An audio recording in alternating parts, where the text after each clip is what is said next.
Merci à tous, merci de votre invitation et je remercie aussi l'hospitalité et de me donner l'occasion de vous parler du volet chirurgical de la prise en charge de l'obésité morbide.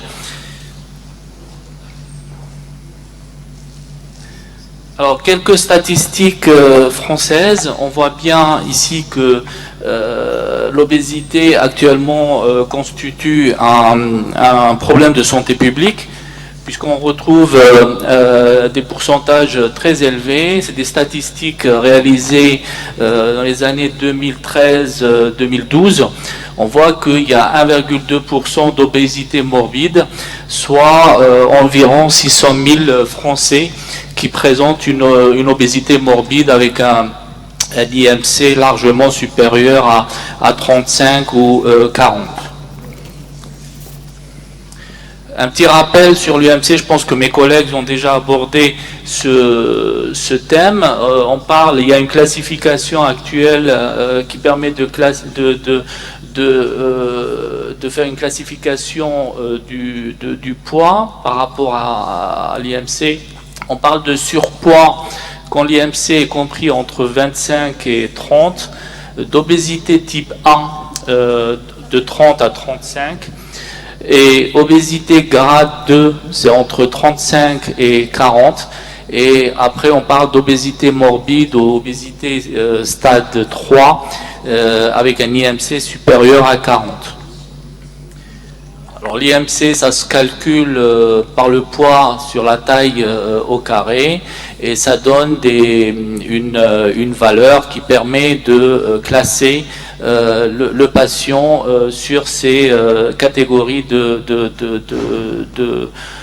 d'IMC qui sont en train de s'afficher.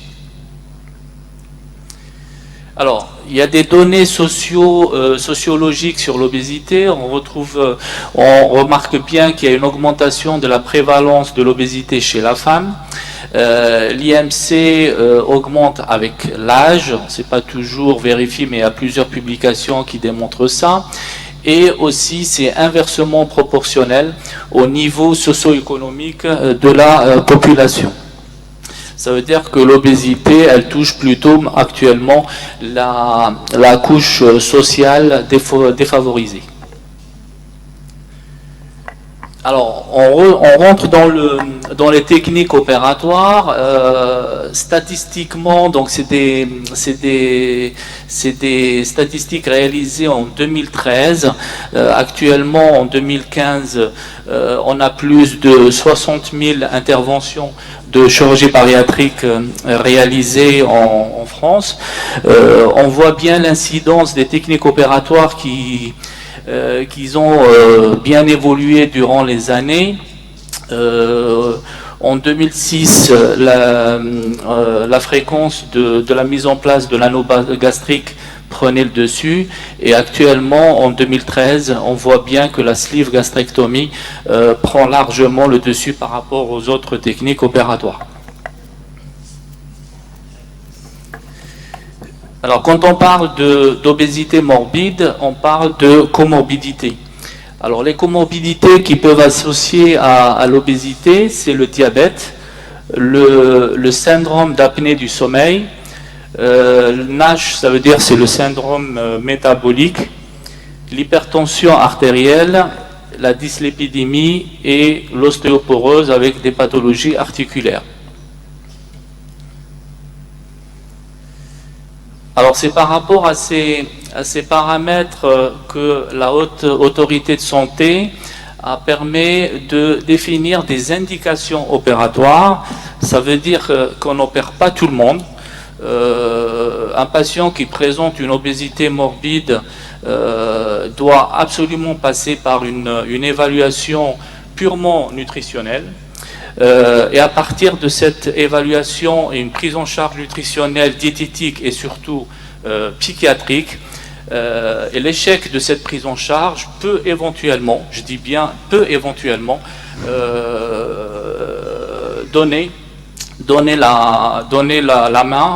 céder la main au chirurgien pour essayer de régler le problème de cette obésité en ciblant les comorbidités associées.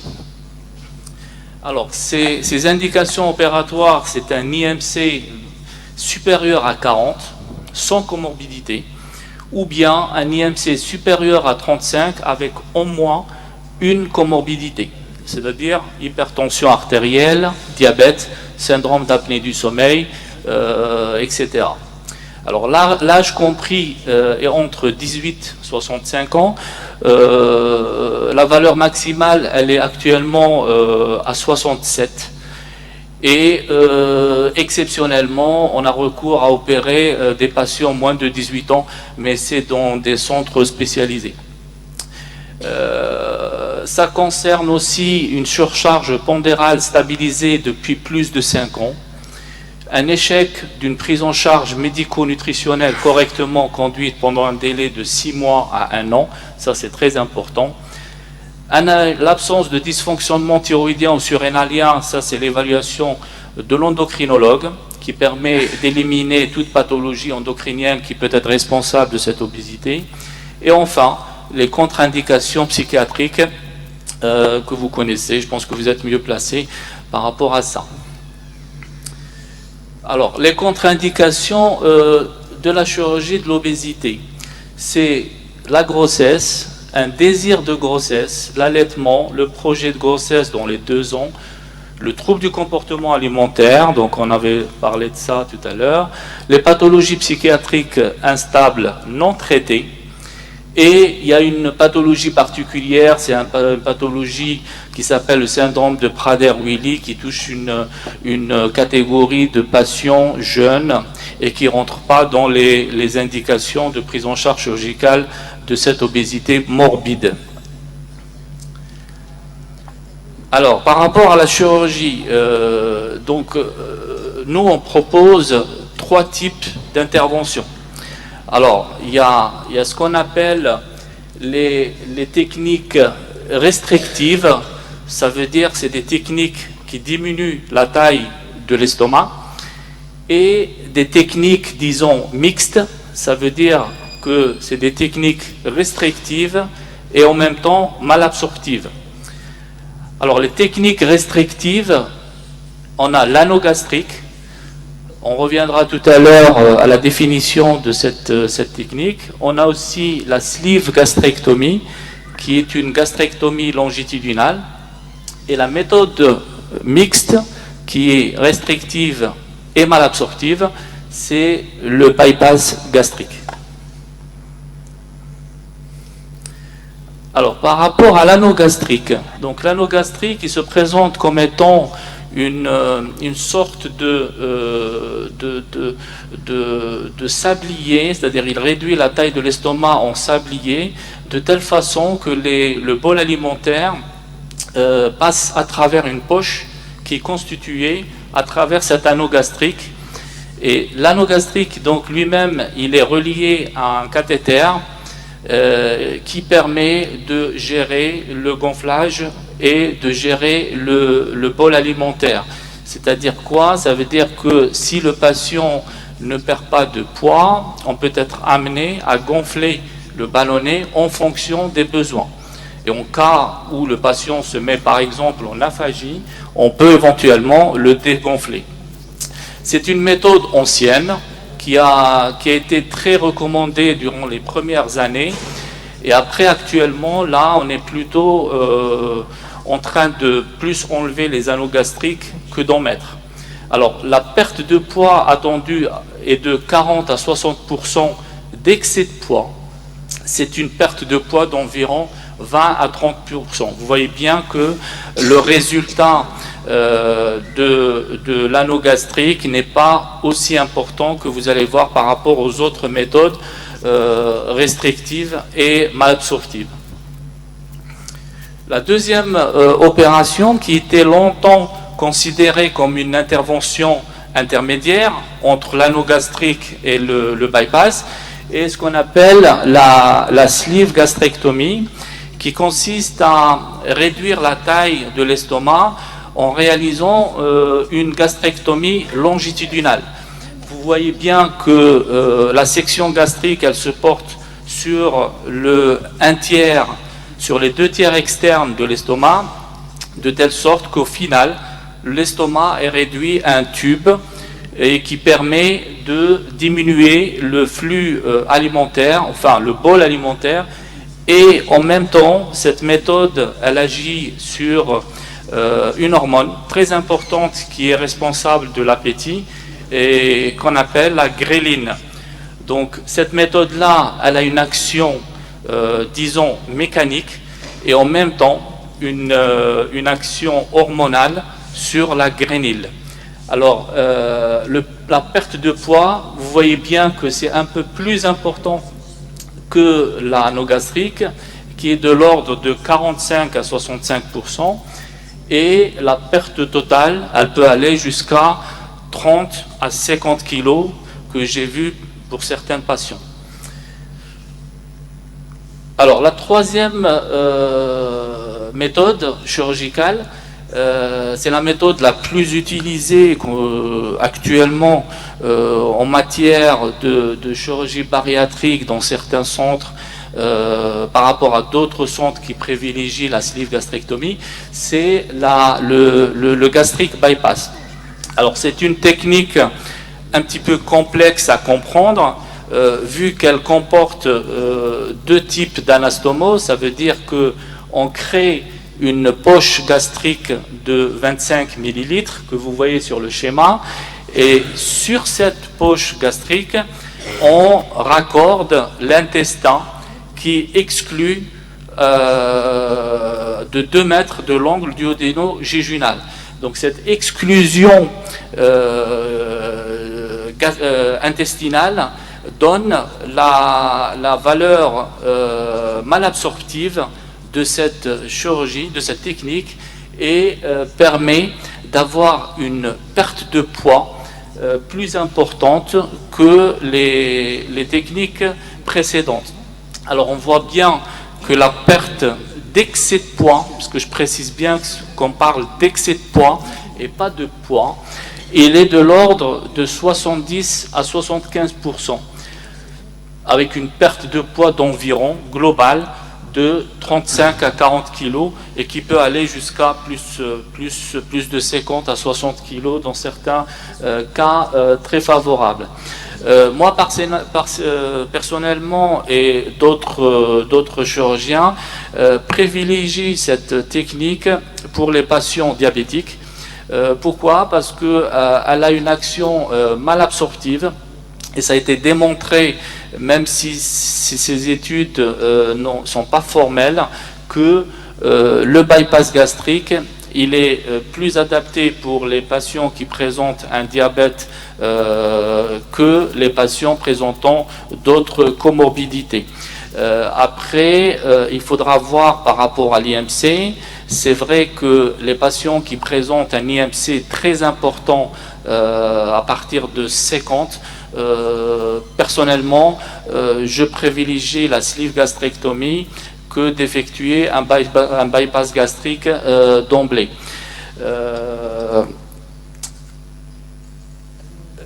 Les 3 techniques, donc on a parlé de l'anogastrique, la sleeve gastrectomie et le gastric bypass. Ces techniques-là, avant de réfléchir avec le patient et l'équipe médicale, on se réunit en réunion multidisciplinaire qu'on appelle la RCP de chirurgie bariatrique. Cette réunion-là donc permet d'étudier tous les dossiers de patients qui ont fait leur parcours. Généralement, c'est un parcours de 6 mois à 1 an. Et au bout de ce parcours-là, on pourrait éventuellement proposer aux patients ou pas une prise en charge chirurgicale. Donc vous voyez bien que l'arbre décisionnel par rapport à la prise en charge chirurgicale de l'obésité morbide n'est pas une prise en charge purement personnelle. Ça veut dire que le chirurgien n'est pas le décideur de cette prise en charge. Il y a toute une équipe qui décide en même temps. La décision est collégiale. ça ressemble un petit peu à la RCP de cancérologie. C'est-à-dire qu'actuellement, tout est bien codifié, on n'opère pas tout le monde et on n'opère pas rapidement les patients. On prend le temps, on évalue, on voit comment ça marche et en cas d'échec, c'est vrai que nous, chirurgiens, on a la possibilité d'utiliser ces techniques-là par des méthodes mini-invasives, à savoir la celluliochirurgie, qui a considérablement augmenté, diminuer le risque post-opératoire et diminuer aussi les complications post-opératoires avec un confort post-opératoire qui est très favorable. Alors autour du patient, vous voyez qu'il y a toute une équipe qui permet de gérer ce dossier-là. On a le médecin nutritionniste, on a le diététicien, le psychiatre, le psychologue, le chirurgien bariatrique, l'anesthésiste, les gastro-entérologues, les pneumologues, le cardiologue et le radiologue. Alors, le rôle des gastro-entérologues dans la prise en charge de la chirurgie bariatrique. Comment ils ont leur rôle, il se définit à faire une fibroscopie digestive haute pour tous les patients qui sont en évaluation en vue d'une chirurgie bariatrique. Cette fibroscopie digestive haute permet d'avoir une approche anatomique, disons, de l'estomac, et d'autre part de faire une biopsie au niveau antral pour rechercher ce qu'on appelle l'Helicobacter pylori. Alors, les patients qui sont infectés par cette bactérie, il faut absolument les traiter avant la chirurgie et il faut qu'ils aient un résultat négatif 1 mois après l'arrêt du traitement antibiotique. Le rôle du pneumologue, c'est de détecter le syndrome d'apnée du sommeil, faire un examen de la fonction respiratoire et faire une évaluation pleuropulmonaire du patient. Le cardiologue, l'évaluation cardiologique n'est pas systématique, mais elle peut être éventuellement demandée par l'anesthésiste, vu que c'est une chirurgie qui peut être un petit peu lourde et nécessitant un passage des fois, je dis bien des fois, c'est pas souvent, en unité de soins continus. Alors le radiologue dans cette boucle, il a un rôle pour faire, alors on fait toujours une échographie hépatobiliaire.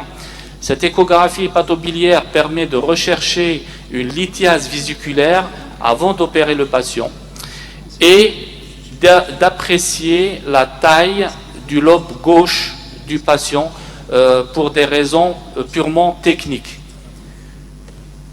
Donc vous voyez bien que la prise en charge est pluridisciplinaire et que on compte beaucoup sur l'évaluation diététique nutritionnelle et actuellement avec la collaboration de l'équipe du docteur Taleb à Vernon, donc on a une évaluation qui est très précise et efficace. Et nous, chirurgiens, on est vraiment réconfortés parce qu'en fait, quand on voit au compte rendu de l'évaluation psychologique, on dit que le patient n'a pas de problème n'a pas de trouble de comportement alimentaire, ça nous rassure et ça nous permet d'opérer dans de bonnes conditions et avoir l'horizon d'avoir un patient qui va perdre du poids sans pour autant en gagner. Alors, la prise en charge de l'obésité, comme vous avez vu, est une prise en charge multidisciplinaire. Elle est bien définie actuellement par la Haute Autorité de Santé. La prise en charge chirurgicale ne peut se faire qu'après une évaluation nutritionnelle, diététique, psychologique, au moins 6 mois à 1 an. Et la décision, elle se fait en réunion de concertation pluridisciplinaire. Merci.